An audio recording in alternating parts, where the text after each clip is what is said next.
Get in there. Oh, I think it'll be out of the shot.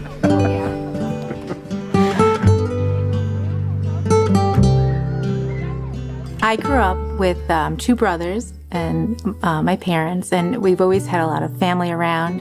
And I actually grew up next to the convent. That was one of my neighbors.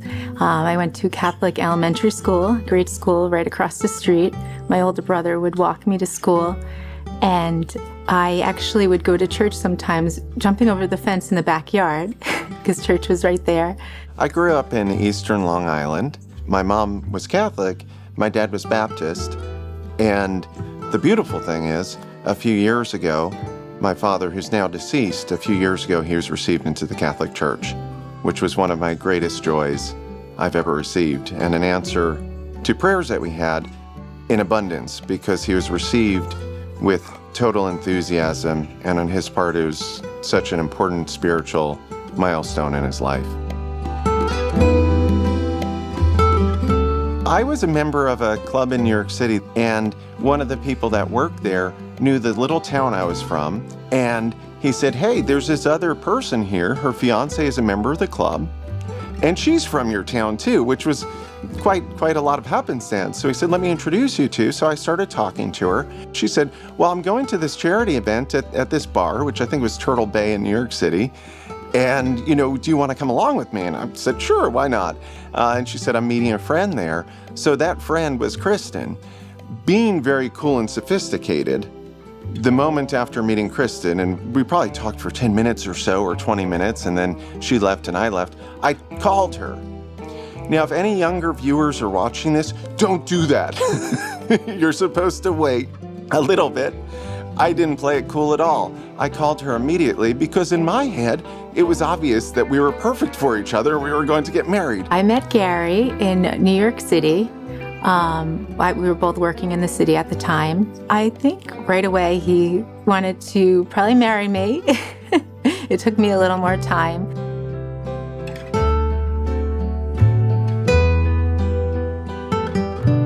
Kristin certainly catalyzed me coming back to the church because I fell in love with her.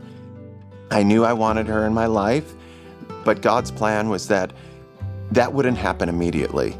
That would take some time. It ended up taking years, longer than I would have desired.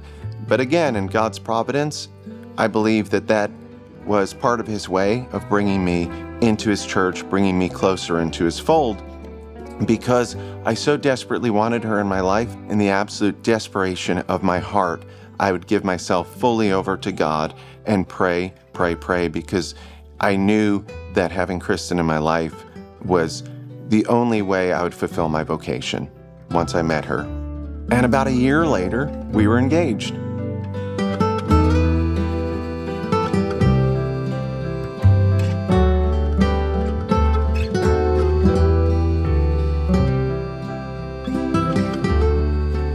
He took me to a beautiful spot overlooking the sunset, and it was just magical. It was a spot where my father and I would go bike riding together when I was a child. On September 17th, we went to that spot. And then he went down on his knee and he asked me. It was a beautiful moment. I still had that question mark in my head. Is she going to say yes? I should have known that at that point, but in my heart, I wanted to believe it, but I also wanted to hear it, and I heard it. If Kristin, it's rare that she says something resoundingly yes or no, and it was a resounding yes. Then he took me to beach. There was a beautiful fire at the beach, and I said, this is just a perfect moment. When we did our Pre-Cana, we went on a retreat, and one of the couples, they had 7 children.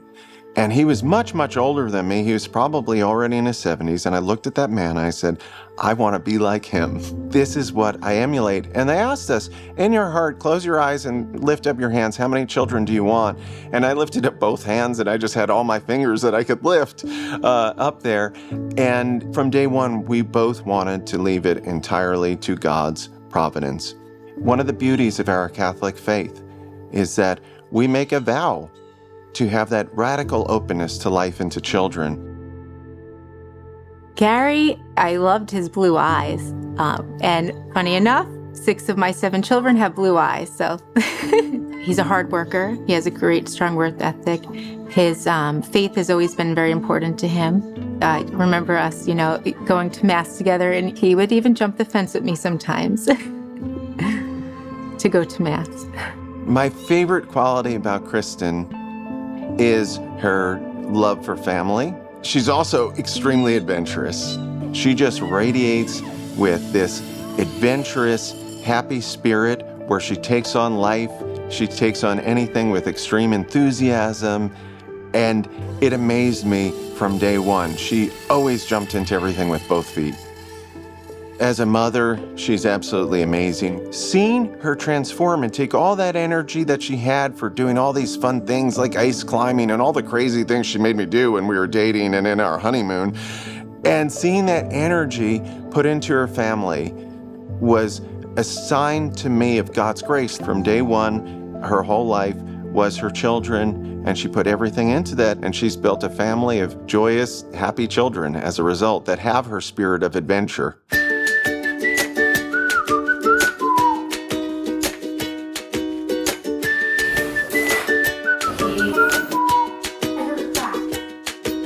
Michael's 10 years old. He is hardworking, independent. There's always something that he is interested in, science experiments, and we have a great teacher at our co-op that Michael has been exposed to so many different things. He comes home and he's like ready to teach his siblings about what he's learning. And he built Anna's rocking chair the other night. I'm just amazed. I said, I remember when Gary was working in the city and I was trying to put together some of the furniture. I'm like, he does this so quickly, and he's just like, he's good at it. He's like naturally, and he's a leader. Being the oldest, I think that you tend to have that, like, the leadership skill, and he's able to like get the kids in line or even just provide like entertainment. Being the oldest is a privilege, and it's a lot of responsibility. We are joyful because we just hang out together and be all happy. Prayer gives me spiritual grace that leads me on what the right thing to do. It helps me to be a better Catholic is when I talk to one of the priests or when I'm serving at Mass, being so close to God. My name saint is Saint Michael, and I received a relic of where he appeared. He's like so cool, like he defeated the devil. I like his heroic stuff. I'm like, that's my saint. George is a cheerful boy. He loves to laugh, and he loves to make other people laugh. He is empathetic. Seeing him with young children, it's amazing. He takes care of the little ones, and he understands their concerns and where they need assistance, and he does it in a gentle, loving way. At only 8 years old, that astounds me.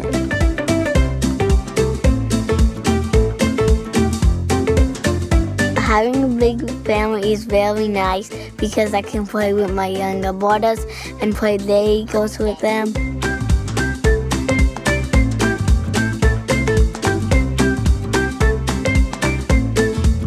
Christian is like our athletic. He's great at, I feel like any sport he tries, he's very into, like ice hockey right now and basketball, and he loves running around, being on his bicycle, rollerblades, you name it. He's out there. And it's alarming. He decides if I'm lying down, he decides to leap over me. And he's very smiley and happy. He's a very sweet boy. He laughs a lot as well. He and George laugh with each other quite a bit. They're identical twins. Yes, they think a lot of things are funny. However, they do have their own personalities, or they take turns. Like one day one's having this mood and the other one's having that.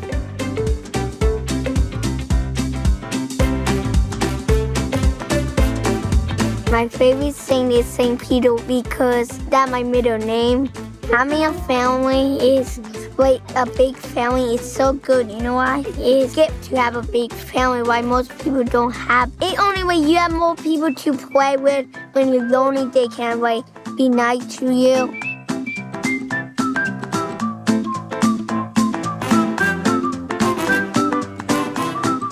Cassie, our 6-year-old, has been described by a priest as splenetic. I think he meant it as a compliment.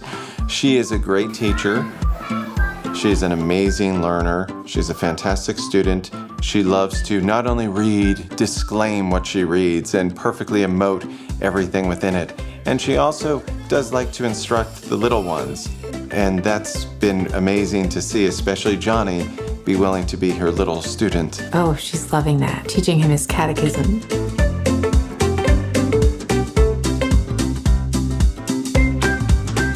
God shows his love for me because he made me, he takes care of me, he gave me a guardian angel to take care of me too. I help my mommy all the time when the boys are playing with daddies. I pray to God for having a baby sister because having a baby sister is so much to me. And this is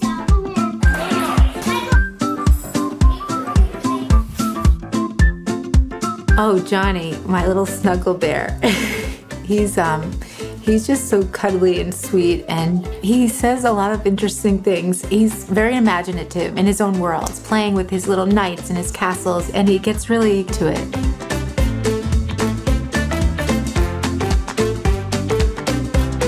James at 2 years old.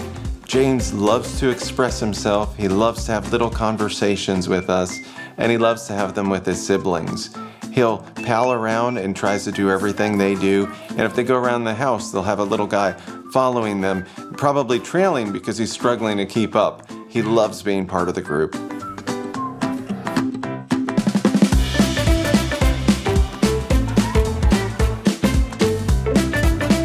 And Anna, she's just been a great blessing to our family. She smiles she's such all a the time. smiley, and I get a few compliments that she looks like her mommy.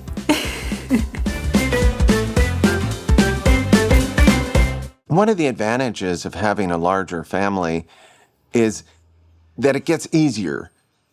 The most challenging point for us was when we had 3 children. That was the most challenging part. It was challenging, I would say, for the next few years. I was working a multitude of jobs. I was home very, very late on a lot of evenings, so I wasn't able to support and help Kristin the way I'd like to. And that was our most challenging point. What made it easier is more children, because the older ones started to have purpose of taking care of their new little sister, and more of that family dynamic took over. And the more that family dynamic takes over, the easier it is. Our anniversary was in July, and 3 days after our anniversary, our first came, and just before that moment, backing up, we were commuting to New York City, and I worked in the city, and I was actually due almost a month later. It was like weeks later. So I wasn't in the mindset that I was about to have my first baby.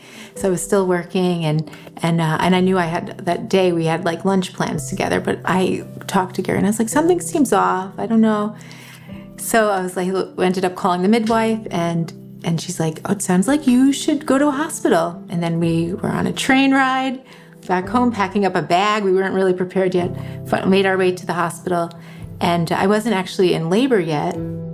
And then all of a sudden I see I'm about to have a C-section, and I thought I would be having a natural birth, and he's in scrubs. I said, and then all of a sudden, and all the different doctors, they come in, and then they gave us a moment. I think things calmed down a little bit. And Gary was such a good birth partner. And I ended up, in the moments that they stepped out, I was able to have the baby naturally. That really did change the rest of my birth stories, especially having twins after that.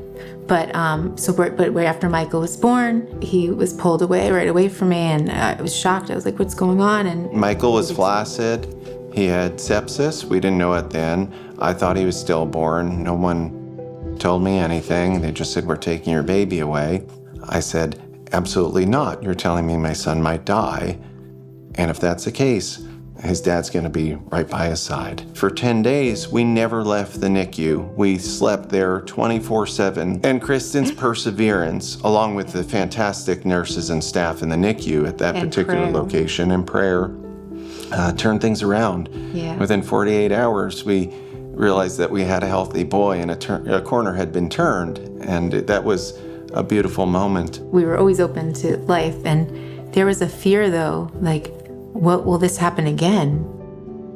So and then we found out we were having twins, and so Michael is on my belly, and I get my first sonogram, and the doctor had asked, "Did you conceive them naturally?" And we didn't even know what that meant. We were both confused. I wasn't really thinking that. And then he said we were having twins, but it was like he didn't say it joyfully. And they were mono-di twins, it's called. They shared a placenta, which is really adorable. They shared the same placenta. They share everything now to this day. So they were identical twins. And after that, Kristin decided that she wanted to have a home birth for the fourth child. And so our fourth, fifth, sixth, and seventh have all been born in the same room in the house. And we can show them, and every day they walk by the exact location. Home birth totally changed things. All of a sudden, Kristin would say, "I want to go for a walk." And I would at first say to myself, "My gosh, I was just told by the midwives that about 30 minutes from now you'll be delivering a baby." And they would say, "Yeah, go ahead." And Kristin would take a walk, stop, have a contraction, and hold on to me, and then smile. I can't imagine somebody smiling as much as Kristin all the way up until she delivers. The last two births, it was during the day, so there was a lot more. I remember I wanted to see the beach. I wanted to see the water. I wanted to see the water. I was like, I need to, it just brought a sense of peace. Ave, Ave, Ave Maria, Ave, Ave, Ave Maria. One of the most intimate things that someone can do with another person is to pray. The sort of prayer you pray at night when you open your heart completely to God and you give yourself, open up everything and have that conversation with God. To do that together, that's extremely unifying. That prayer experience was new for me. I had never prayed with someone else where I was willing to share what was in my deepest heart, share the same things with my spouse that I would share with God. And it's been amazing seeing our children, learning to put their hands at 1 year old, right? They start with and praying together as a family. Seeing their signs of the cross. And I think, because 3 of our children have received now their first Holy Communion and first penance before that. And so I think then the prayers are repeated over and over that the little ones start hearing. So now, at 5, our daughter was ready to make her first Holy Communion as far as she knew her prayers, but not yet. Well, backing up a second, I like something that I do with the children at nighttime is have them think of something that they might be sorry for, that they want to ask just Jesus for forgiveness, something that they're grateful for through the day, something they really want to thank God for, and then thirdly is something someone they might want to pray for. So it's beautiful to know, they're praying so hard for the family, and then sometimes they're always praying for their family, their parents, which we do need that grace. Sometimes we need the extra prayers. And we came from different prayer cultures to some extent. So even though I was raised Catholic, we had pretty much exclusively extemporaneous prayer, for example, at mealtime. And Kristin, it was exclusively formulaic prayer.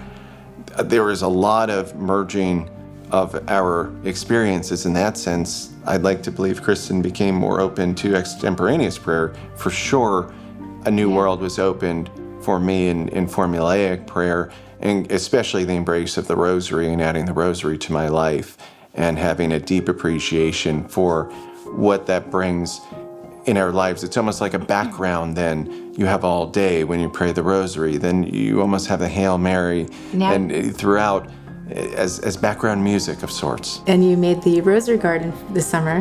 Yes, we did.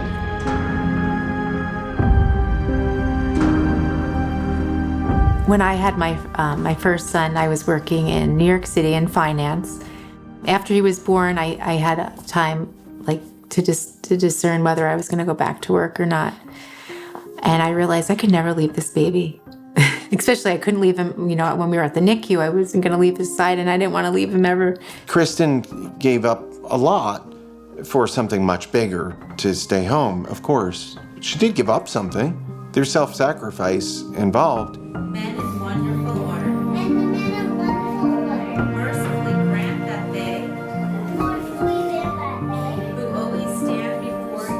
So most of the time, we're home, and we start off in prayer. We say the morning offering, and then we start our day. I love playing classical music for the kids, and we start journal writing. It's a nice way to get everybody after they have their breakfast and kind of calm down and get ready. Know that now we have to do some work.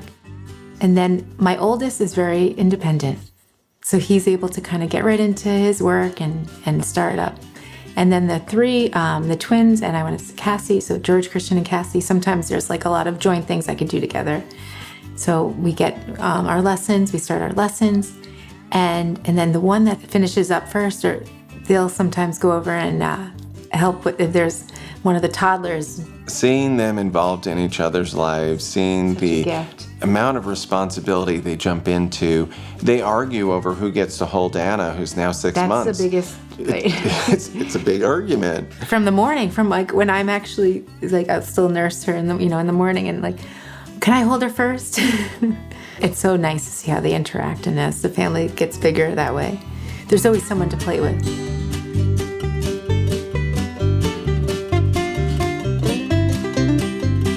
There was a point where Gary was very we're going to use the public schools. And I said, well, I went to Catholic school. Growing up, I wanted to send our kids to Catholic school.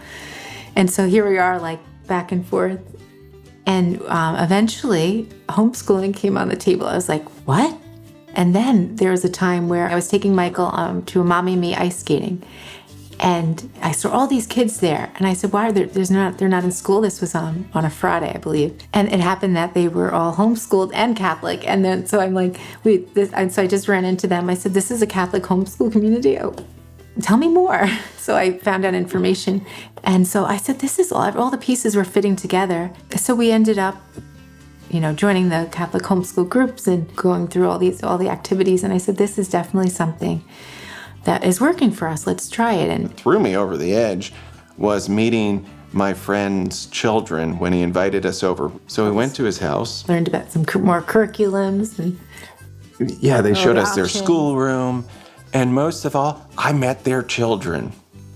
I met their bright, cheerful, happy children who were articulate with adults, who well-spoken, knew how to share of themselves. They were just absolutely fantastic and helpful to their parents and knew how to do chores. And I said, if these children aren't well socialized, then I don't know what well socialized is.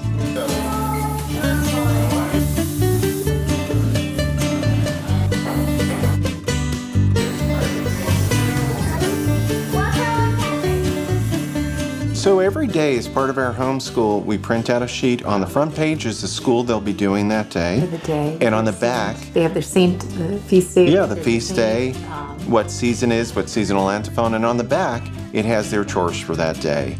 And we actually award them chore points, which are redeemable for different prizes. So let's say if they get 50 chore points, they can choose any book that they want from christianbooks.com. Legos have been a big hit. Yeah, that's 500 points, so a lot of points.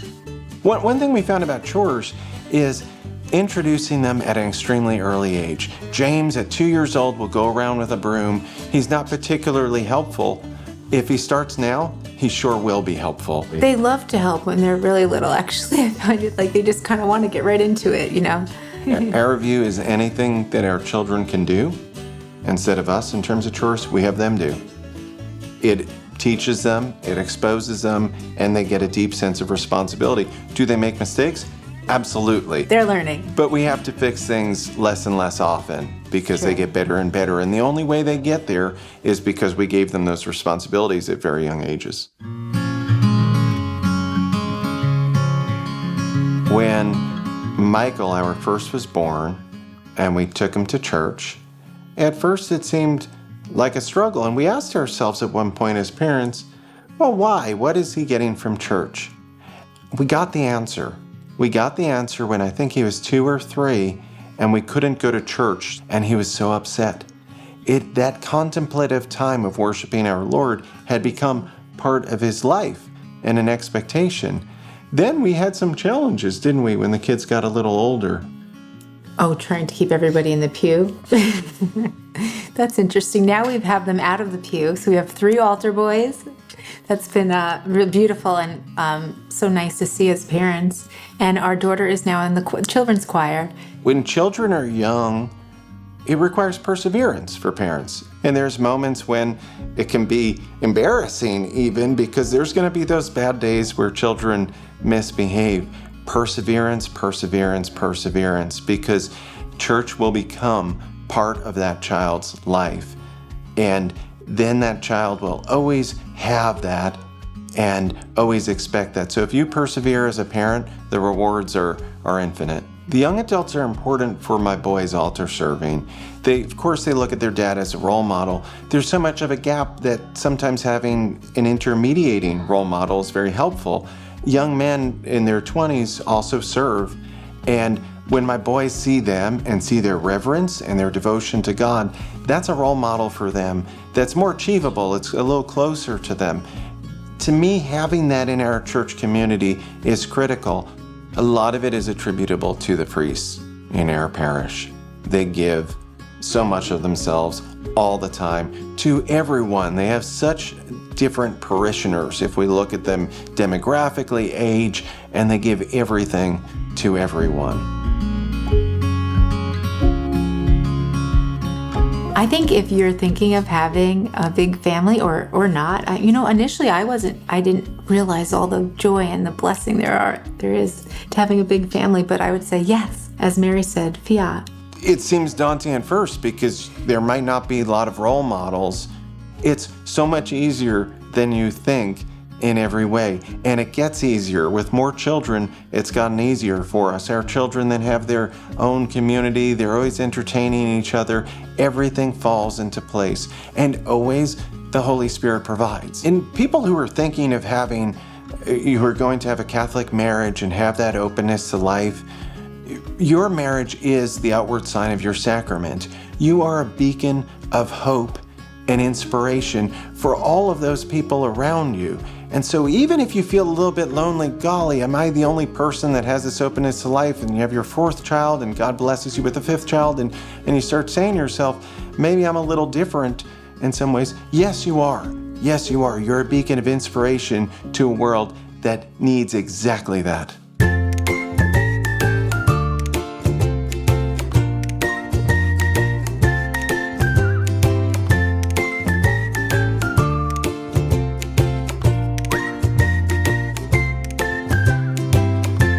We're the Kalbaugh family. We're joyful.